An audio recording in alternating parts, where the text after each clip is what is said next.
Baik, untuk pertemuan ini di academic writing, mata kuliah academic writing, kita akan melanjutkan dengan materi voice in academic writing. Jadi materi ini sangat penting karena nanti sebelum menulis bab 1 atau menulis pendahuluan di dalam proposal skripsi, Anda semua bisa menulis dengan kualitas pendahuluan yang bagus. Nah, di pertemuan sebelumnya kita sudah belajar tentang paraphrase dan summarizing. Ini sangat penting, nanti akan kita terapkan di dalam menulis voice. Nah, sebelumnya saya sudah mencari satu jurnal dan kemudian di sini ada judulnya I Need to Be Strong and Competent. Nah, di sini diambil dari salah satu jurnal Teachers and Teaching, Theory and Practice. Ada satu paragraf yang bisa kita baca. Sediakan waktu sekitar 1-2 menit untuk membaca paragraf ini.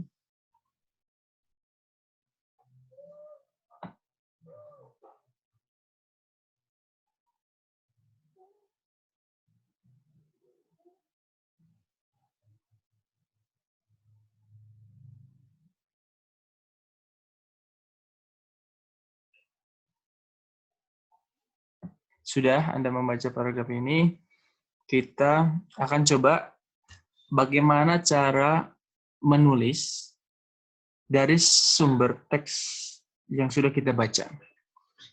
Nah, saya akan memberikan contoh versi pertama. Misalnya ada mahasiswa menulis seperti ini. Emotion, kemudian sampai ke teachers. Di sini tidak ada sumber siapa penulis ini. Tidak ada keterangan siapa yang menulis sumber, sehingga ketika kamu menulis paragraf seperti ini tidak bisa diterima. It's not acceptable. Karena nanti pembaca akan mengasumsikan ini voice-nya siapa sih? Apakah ini voice-nya si penulis atau voice dari sumber pustaka yang kita kutip. Nah, ini dikatakan juga sebagai tindakan plagiat karena tidak mencantumkan sumber. Oke. Ada contoh yang kedua.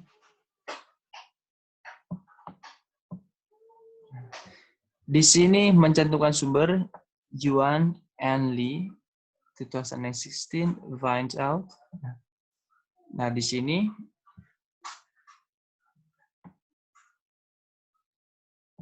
coba dibaca.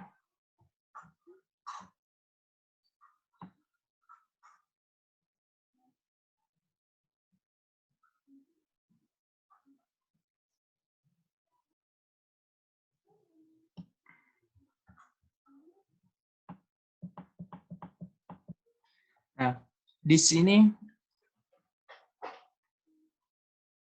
ada rujukan penulisnya, tetapi kalimat yang dikutip, yang ditulis ulang oleh si penulis ini masih tetap sama.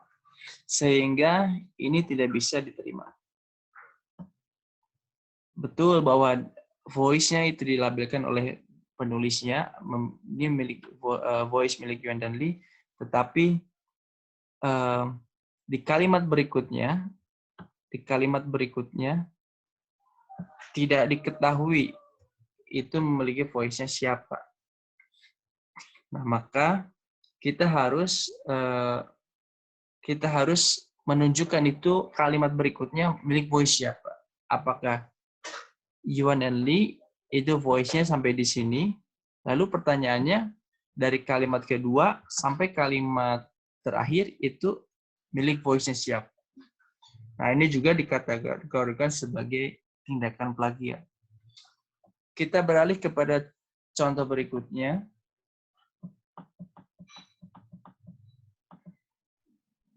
Di contoh berikutnya ada label. Kalimat pertama voice-nya si Yuan and Lee, kemudian kalimat kedua ini juga ada labelnya they argue that mereka di sana maksudnya ada Yuan and Li. Jadi di sini sudah kelihatan ini voice-nya they, voice-nya si author dari sumber pustaka. Lalu di kalimat ketiga juga ada they also mention that, sampai ke sini ini sudah jelas menunjukkan label dari voice-nya si Yuan and Li. Dan kalimat terakhir, they acknowledge that a focus on, ini merupakan voice-nya si Yuan and Li. Nah, tapi ini tidak bisa diterima karena tidak ada upaya paraphrase dan meringkas dari ide pokok.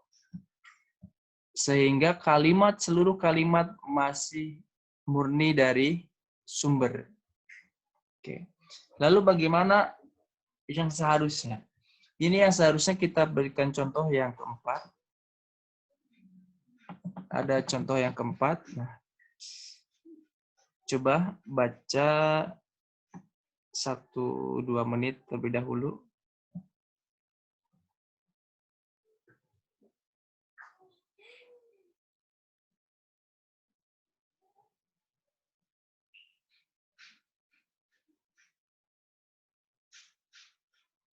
Nah, di contoh yang keempat ini, kita bisa melihat ini memang voice-nya Yuan and Li 2016. Tetapi ada upaya meringkas dari ide pokok yang ini. Ya. Meringkas, jadi diringkas dalam paraphrase dan summary. Contohnya seperti ini. Nah, kemudian di belakang dia menggunakan external voice. Ini disebut dengan external voice. Nah, ini sudah bisa terima, dan kalau menulis bab 1 nanti introduction harus bisa seperti ini. Ada contoh yang paling bagus, yaitu contoh yang kelima. Misal, nah ini.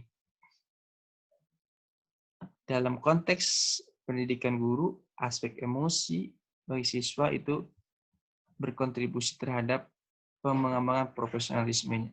Nah, kalimat pertama ini adalah voice-nya si penulis.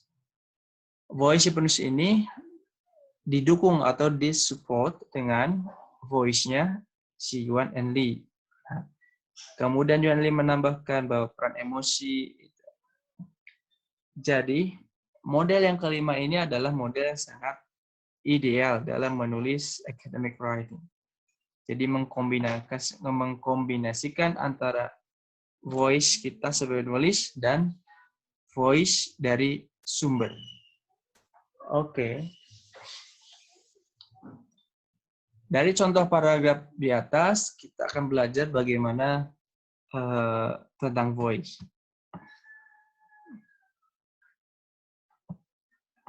Di sini ada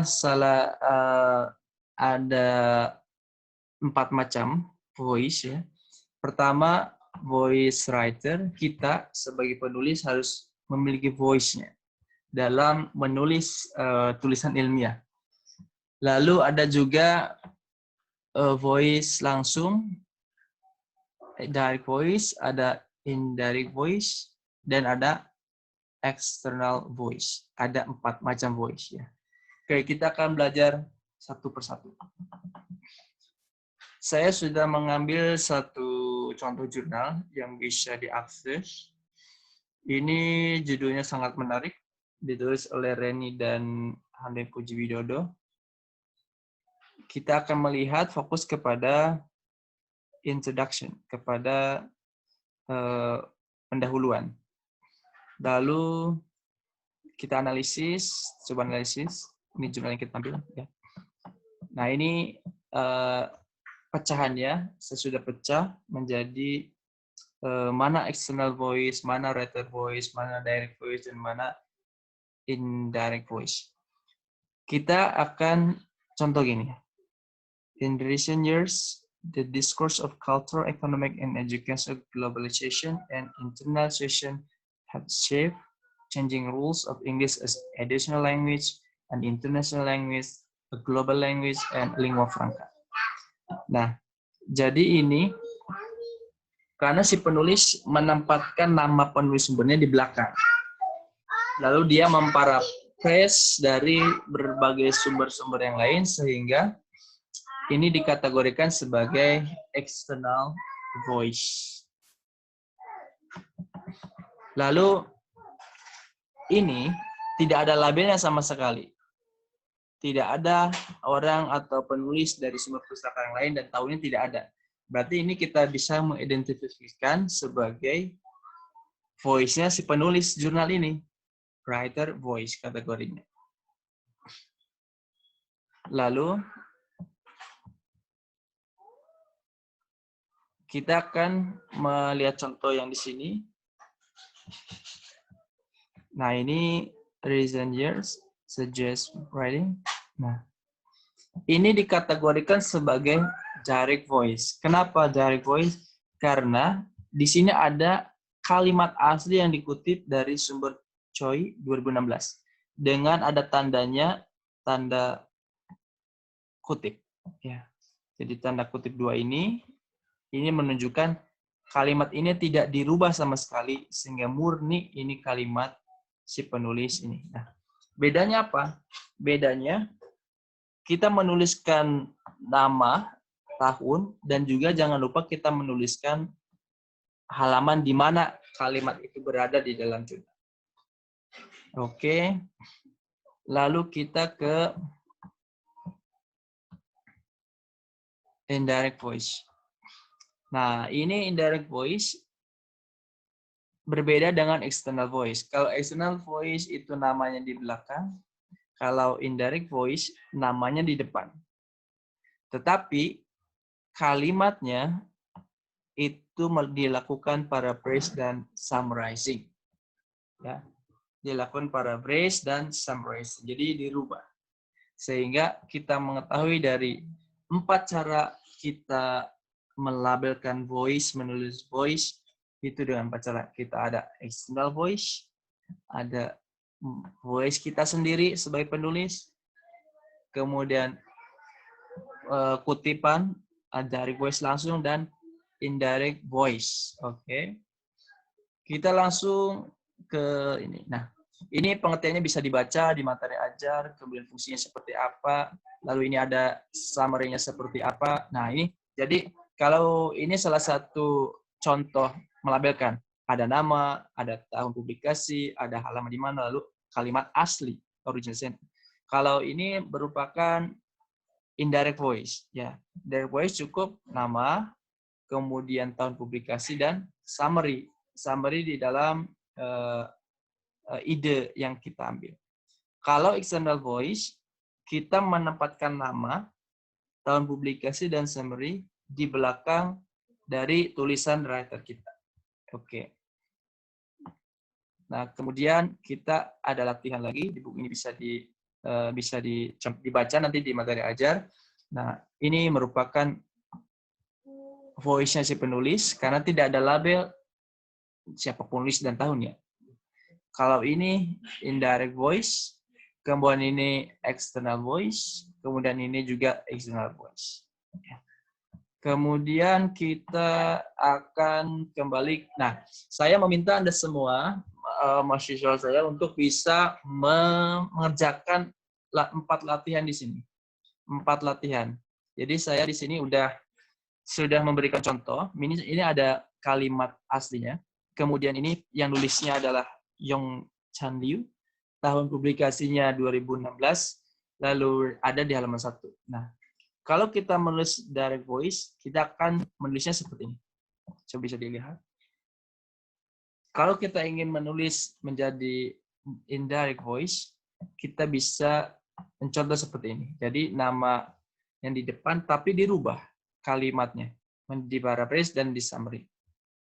Kalau kita ingin menggunakan external voice, kita tulis dulu summary-nya di depan, atau paraphrase di depan, baru kita menempatkan namanya di belakang. Nah, oke. Nah, ini ada yang kurang karena di sini harus dituliskan halamannya. Page 1. Nah, gitu. Oke. Nah, sekarang silakan Anda latihan. Di sini ada kalimatnya, ada penulisnya, kemudian ada topik aplikasi dan halaman. Silakan kalian berubah menjadi direct voice, indirect voice, external voice, dan kalau bisa dengan writer, dan saya akan melihat dan akan memberikan feedback dari tugas yang Anda lakukan. Terima kasih. Demikian seluruh materi academic writing, voice in academic writing.